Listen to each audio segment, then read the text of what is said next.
Hello dear students, welcome to my YouTube channel Be Excellent. So students, मैं महारानी Avantibai inter college Siddhaur Barabanki से ऋषिकेश प्रजापति आप सभी छात्रों का अपने इस ऑनलाइन वीडियो क्लास में स्वागत करता हूं। सो स्टूडेंट्स, आज हम सब क्लास 9th की मैथ पढ़ेंगे। तो क्लास 9th की मैथ में मैंने आज सेकंड चैप्टर लिया है। इसके पहले मैंने चैप्टर 1 से वीडियो के कुछ पार्ट बना दिए हैं जिसमें मैंने लगभग सारे सवाल उसमें कवर करवा दिए हैं, जितनी भी एक्सरसाइज थी। ठीक है, तो अब ये लेसन 2 जिसका नाम है बहुपद यानी कि पॉलिनोमियल्स, इंग्लिश में क्या बोलते हैं? पॉलिनोमियल्स बोलते हैं।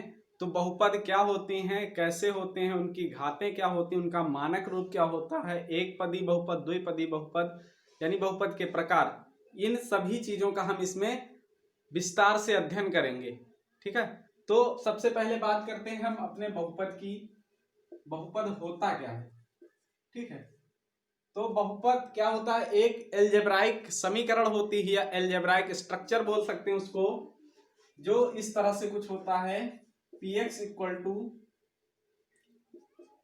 a0 plus a1x plus a2x square plus a3x cube plus dash dash an x की पावर n। बात समझ रहे ना? कोई एक एल्जेब्राइक स्ट्रक्चर जो इस तरह से होता है, ठीक है, जहां a1 कामा a2 कामा a3 ये वास्तविक संख्याएं होती, क्या होती हैं? वास्तविक संख्याएं। वास्तविक संख्याएं कह सकते हैं, पूर्णांक भी होती हैं, कह सकते हैं इनको नेचुरल नंबर भी कह सकते हैं। a1 a2 a3 क्या है? वास्तविक संख्याएं हैं, या इनको हम कह सकते हैं दूसरी भाषा में अचर कह सकते हैं। क्या कह सकते हैं? अचर। समझ पा रहे हैं ना? इनको हम क्या कह सकते हैं? अचर। तथा x क्या है? एक चर पद है। क्या है? x क्या है? चर पद, यानी a1 a2 a3 वाले जितने हैं ये अचर हैं और x क्या है? चर है। ठीक है, चर संख्याएं वो संख्याएं होती हैं जो बीजगणितीय अंक जितने भी होते हैं उनको हम चर संख्या कहते हैं, क्योंकि इनको हम जोड़ घटा नहीं सकते हैं। यानी कि इनको अगर मान लो दो चर हैं x प्लस वाई, तो इनको हम केवल जोड़ के रूप में दिखा सकते हैं, फाइनली इनका कोई जोड़ हम नहीं लिख सकते हैं। लेकिन जो अचर होते हैं उनका जोड़, यानी कि जो हमारे वास्तविक संख्याएं होती हैं नेचुरल नंबर, उनको हम जैसे 2 + 3 करके 5 बना सकते हैं। तो ये होते हैं चर और ये वाले होते हैं क्या? अचर। ये चर पद है। ठीक है, तो ये अब बात करते हैं ये बहुपद होगा या नहीं होगा। इसके लिए कंडीशन ये होती है कि जो n है वो n कैसा होना चाहिए? एक ऋणेत्तर होना चाहिए। ऋणेत्तर पूर्णांक, ऋणेत्तर होना चाहिए। और क्या होना चाहिए? पूर्णांक। यहां पर ऋणेत्तर का मतलब धनात्मक से है। ऋणेत्तर का तात्पर्य किससे है? धनात्मक से है। ठीक है, ऋणेत्तर का मतलब होता है ऋण से इतर। क्या होता है? ऋण से इतर, मतलब ऋण ना हो। ऋण से इतर, इसका मतलब क्या होता है कि ऋण ना हो करके कुछ और हो, यानी कि ऋण ना होगा तो क्या होगा? धनात्मक होगा। क्या होगा? धनात्मक। तो जो n का मान है वो कैसा होना चाहिए? धनात्मक होना चाहिए। यानी कि x की पावर क्या होनी चाहिए? ऋणात्मक नहीं होनी चाहिए, धनात्मक होनी चाहिए। ये बहुपद होने के लिए कंडीशन होती है। और दूसरी चीज पूर्णांक होनी चाहिए। पूर्णांक का मतलब x के ऊपर रूट ना लगा हो, यानी x की पावर 1/2 1/3 इस तरह की x की पावरें ना होनी चाहिए। मीन्स समझ रहे हैं ना कि कोई भी एल्जेब्राइक स्ट्रक्चर, एल्जेब्राइक इक्वेशन लिखी है, समीकरण, वो बहुपद कब हो सकती है? जब x क्या हो? अंडर रूट में ना हो, या x की पावर 1/2 1/3 2/3 इस तरह की पावरें ना हो। x की जो पावर हो वो पूर्णांक हो, और दूसरी चीज क्या हो? धनात्मक हो। ठीक है, तो वो क्या होगा? एक बहुपद होगा। जैसे एग्जाम्पल के लिए, हाँ, 2 पॉइंट इसके याद रखने हैं बहुपद होने के लिए। x की घात ऋणात्मक नहीं होनी चाहिए। ऋणात्मक नहीं होनी चाहिए, बहुपद होने की कंडीशन है। पहला पॉइंट, x की घात ऋणात्मक नहीं होनी चाहिए, ठीक है। दूसरा पॉइंट होता है x की घात अपूर्णांक नहीं होनी चाहिए। क्या नहीं होनी चाहिए? अपूर्णांक नहीं होनी चाहिए। x की घात ऋणात्मक नहीं होनी चाहिए, दूसरी चीज अपूर्णांक नहीं होनी चाहिए। ये पॉइंट यही है, ऋणोत्तर पूर्णांक के अंतर्गत ये दोनों पॉइंट आते हैं। x के ऊपर रूट ना लगा होना चाहिए, ये मेन चीज है। तीसरा पॉइंट है यही पॉइंट जो ये दूसरा पॉइंट लिखें, यही पॉइंट तीसरा ही है। x अंडर रूट के अंदर करड़ी, इसको बोलते हैं, क्या बोलते हैं? करड़ी के अंदर नहीं होना चाहिए,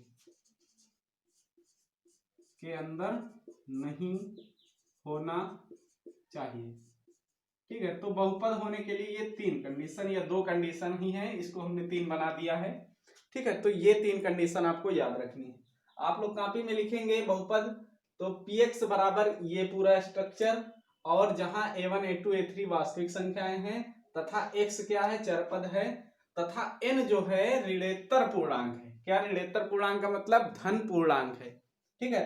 अब बहुपद होने की कंडीशन, बहुपद होने की स्थितियां कौन सी हैं? x की घात ऋणात्मक नहीं होनी चाहिए, दूसरी चीज x की घात अपूर्णांक नहीं होनी चाहिए, तीसरी चीज x करड़ी के अंदर नहीं होना चाहिए, ठीक है। तो ये तीन बातें हमको ध्यान रखनी है बहुपद ज्ञात करने के लिए, ठीक है।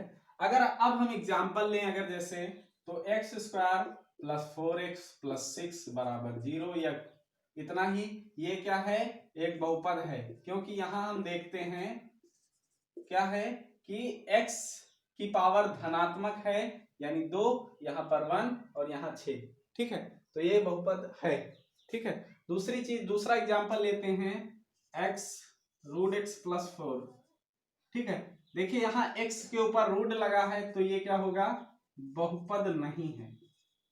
बात समझ रहे हैं ना? ये बहुपद नहीं है। तीसरा एग्जांपल लेते हैं, 1/x प्लस 4, या कुछ भी 1/x प्लस 3, ठीक है। तो इसकी बात करें, देखिए x यहां बटे में है, x ऊपर साइड जाएगा तो किसमें हो जाएगा? इसकी पावर माइनस हो जाएगी, यानी इसको हम लिख सकते हैं x की पावर -1 प्लस 3, ठीक है, -1 प्लस 3। तो ये भी क्या होगा? बहुपद नहीं होगा, क्योंकि इसकी पावर क्या हो गई? माइनस में हो गई, इसलिए ये बहुपद नहीं होगा। मीन समझ पा रहे हैं ना? तो ये बहुपद नहीं होगा। तो ये दो पॉइंट आपको जरूर याद रखने हैं कि बहुपद होने की कंडीशन x रूट में ना हो, दूसरी चीज x की पावर माइनस में ना हो, ठीक है। तो ये हो जाता है हमारा बहुपद। अब हम बात करते हैं बहुपद की घात। अब हम क्या बात करते हैं, ये आप लोग लिख लेंगे कॉपी पर इसी भाषा में जैसे हमने लिखा है।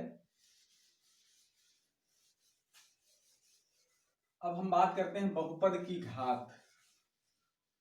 तो बहुपद की घात लिख लेंगे हेडिंग लगा के, कि जिस भी बहुपद में चर राशि की जितनी अधिकतम घात लगी होती है, वही बहुपद की घात कहलाती है। क्या लिखेंगे?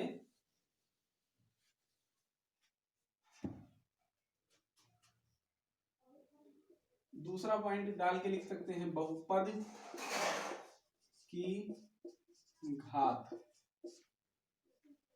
बहुपद की घात, ठीक है। पावर ऑफ पॉलिनोमियल्स, यानी कि किसी बहुपद में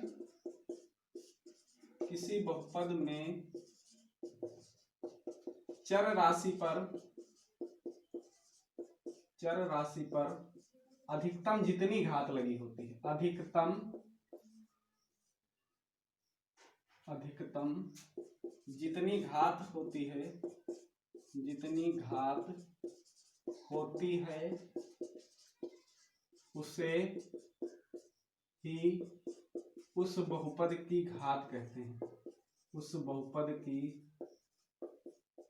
घात कहते हैं, उस बहुपद की घात कहते हैं। जैसे जैसे की बात करें तो अगर हम लिखें x cube plus 4x² plus 2x plus 6, ठीक है, तो इसकी बहुपद, इस बहुपद की घात कितनी होगी? 3 होगी, क्योंकि अधिकतम इसकी घात कितनी ही लगी है? 3 लगी है। 2 वाला छोटा है, 1 वाला छोटा है, 3 वाला। तो यहां पर हम लिख देते हैं बहुपद की घात बराबर,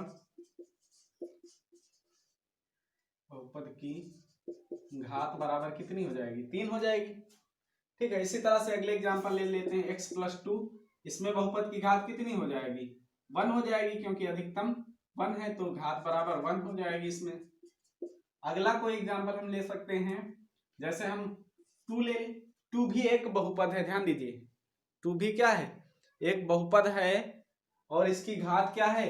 0 है, क्योंकि 0 भी हमारा एक पूर्णांक होता है, और 0 कैसा होता है? ऋणेतर पूर्णांक होता है, यानी कि धन पूर्णांक होता है। इसलिए जिस भी, अगर मान लो कोई कांस्टेंट नंबर, अचर राशि लिखी है और उसके साथ x नहीं लगा है, तो वो भी क्या होता है? एक बहुपद होता है। ध्यान दीजिएगा, ये क्या है तुम्हारा? ये एक बहुपद है, ठीक है, बहुपद है, और बहुपद है तो इसकी घात होगी, घात क्या होगी? 0 होगी, ठीक है, क्योंकि 2 को हम क्या लिख सकते हैं? 2x की पावर 0, और किसी संख्या की पावर 0 तो उसकी वैल्यू 1, ठीक है, किसी संख्या की पावर 0 उसकी वैल्यू 1, चाहे 1 की पावर ही 0 क्यों ना हो, उसकी वैल्यू 1, ठीक है। तो ये हो जाती है हमारी बहुपद की घात। अब हम बात करते हैं बहुपद के प्रकार। क्या होते हैं बहुपद के प्रकार? हाँ, बहुपद की घात में हम एक घाती बहुपद, द्विघाती बहुपद, त्रिघाती बहुपद, चतुर्थ घाती बहुपद, उनके घातों के हिसाब से लिख सकते हैं, ठीक है। जैसे कोई बहुपद है x² प्लस 2x प्लस 3, तो इसको हम क्या कहेंगे? द्विघात बहुपद, ठीक है। कोई बहुपद है x³ plus 4x² plus 5x minus 6, तो उसकी जितनी घात है तो उसको हम कहेंगे त्रिघात बहुपद। अगर 4 घात वाला बहुपद है तो चतुर्थ घात बहुपद, अगर 5 घात वाला बहुपद है तो पंचघात बहुपद। इस तरह से उसके नाम हम दे सकते हैं, ठीक है। अब हम पढ़ते हैं बहुपद के प्रकार। क्या पढ़ते हैं? बहुपद के प्रकार। इसमें पहला हम एक पदी बहुपद होता है। क्या होता है? एक पदी बहुपद। एक पदी बहुपद, एक पदी बहुपद क्या होता है? जैसे कोई मान लो 2x लिखा, केवल 2x लिखा है, या 2 लिखा है, या 4x² लिखा है, या 5x³ लिखा। देखिए इसमें केवल एक संख्या है, केवल एक संख्या है, इसमें भी एक संख्या है, इसमें भी एक संख्या है, इसमें भी एक संख्या है, यानी कि कोई संख्या किसी दो ऑपरेशन से नहीं जुड़ी है, यानी प्लस माइनस से नहीं जुड़ी है, तो इनको हम क्या कहेंगे? एक पदी बहुपद कहेंगे। दूसरी चीज हम द्विपदी बहुपद कहते हैं, द्विपदी बहुपद, ठीक है। द्विपदी बहुपद क्या होते हैं? जो दो संख्याओं से जुड़े हो, x प्लस 2 हो गया, 4x² प्लस 2x हो गया, या 3x प्लस 4 हो गया। ये सभी देखिए दो चीजों से जुड़ी, दो नंबर से जुड़ी, यानी x और प्लस लगा है दूसरी संख्या, दो नंबर से जुड़ी हैं। ये 4x² प्लस 2x दो चीजें हैं, दो संख्याएं हैं, इसमें दो नंबर्स हैं, और 3x प्लस 4 ये दो नंबर्स हैं, यानी एक ऑपरेशन के सहारे दो नंबर से जुड़े हुए हैं। ये क्या होंगे? द्विपदी बहुपद। इसी तरह से त्रिपदी बहुपद, त्रिपदी बहुपद, ठीक है। त्रिपदी बहुपद क्या होते हैं? x² प्लस 2x प्लस 3, है ना, 4x² प्लस 5x प्लस 6, ये कैसे हैं? त्रिपदी बहुपद है। इसी तरह से चतुर्थपदी बहुपद, पंचपदी बहुपद हम कह सकते हैं, ठीक है। तो जनरली हमको एक पदी, द्विपदी, त्रिपदी बहुपद के लिखने हैं, और बाकी आगे आप समझ सकते हैं क्या होगा, ठीक है। अब अगली चीज होती है, ये तीसरा पॉइंट था। चौथा पॉइंट हम पढ़ते हैं बहुपद का मानक रूप। बहुपद का मानक रूप। क्या पढ़ते हैं? बहुपद का मानक रूप। अच्छा, मानक रूप क्या होता है? किसी बहुपद को अवरोही क्रम में लिखा जाए, यानी कि उसके घात के अवरोही क्रम में लिख दिया जाए तो वो बहुपद का क्या कहलाता है? मानक रूप। लिखते हैं यहां पर, किसी बहुपद को उसके घात के अवरोही क्रम में लिखा गया, अवरोही क्रम में लिखना ही बहुपद का मानक रूप कहलाता है। बहुपद का मानक रूप कहलाता है। मीन समझ रहे ना?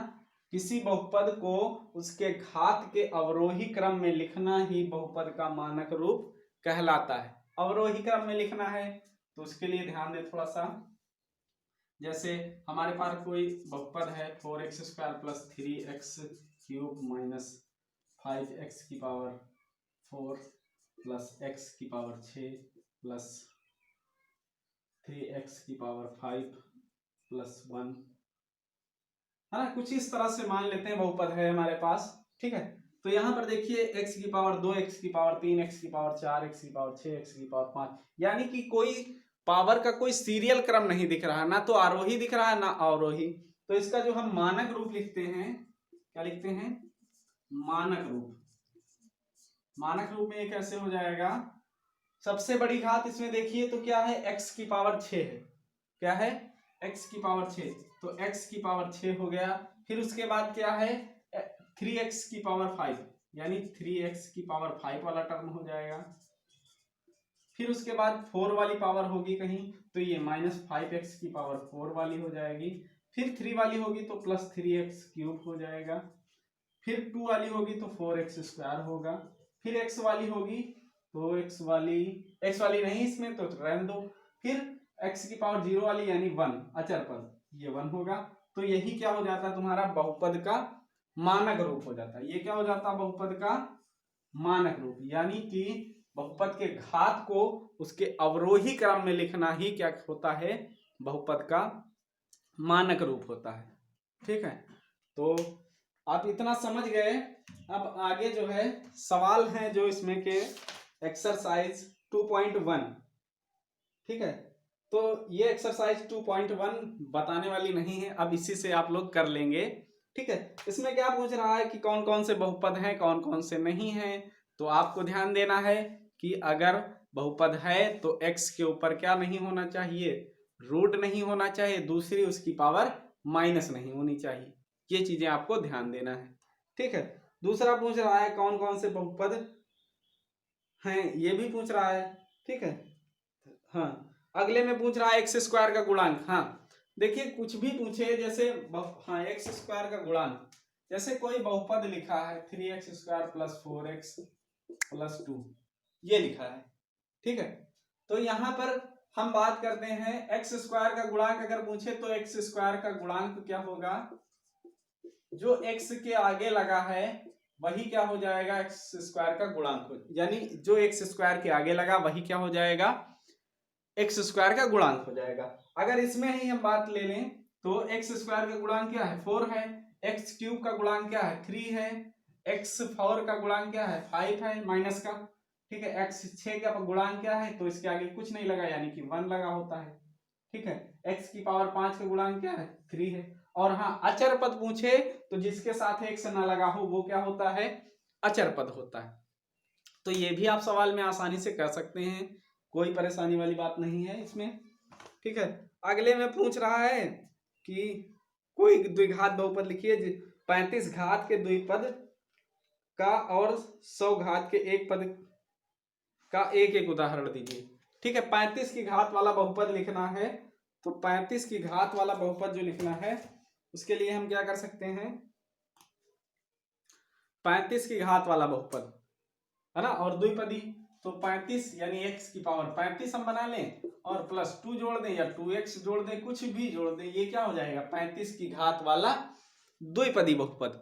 और 100 की घात वाला एक पदी बहुपद लिखना है तो x की पावर कितनी कर दें? 100, बस ये 100 की घात वाला एक पदी बहुपद हो जाएगा।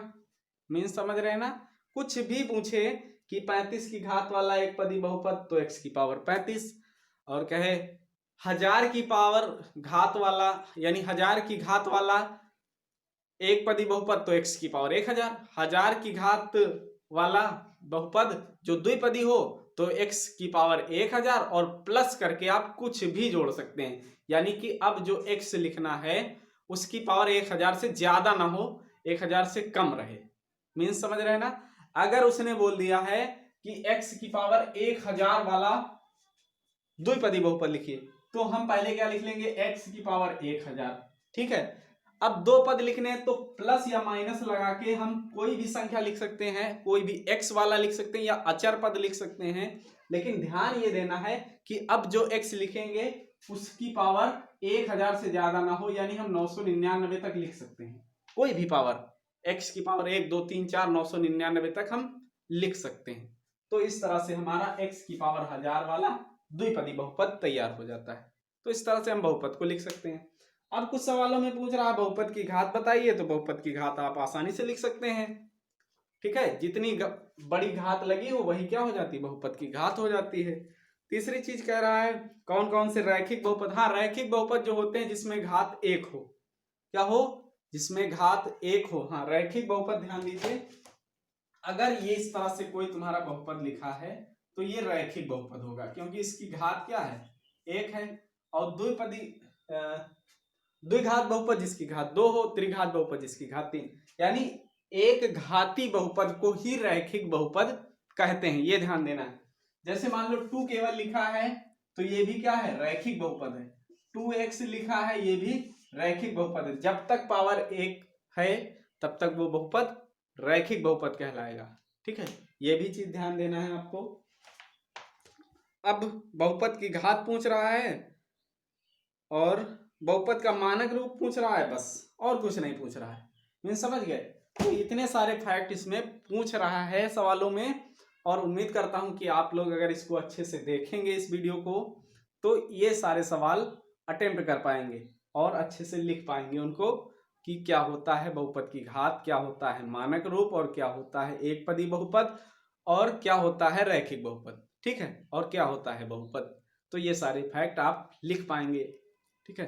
तो उम्मीद करता हूं कि आप इस वीडियो को अच्छे से देखेंगे और आपकी समझ में आएगा, और यदि समझ में आए तो वीडियो को लाइक और शेयर जरूर करें, और कमेंट सेक्शन में बताएं कि वीडियो कैसा लगा, ठीक है। तो मिलते हैं अगले वीडियो में, तब तक के लिए धन्यवाद, और आप लोग पढ़ते रहें।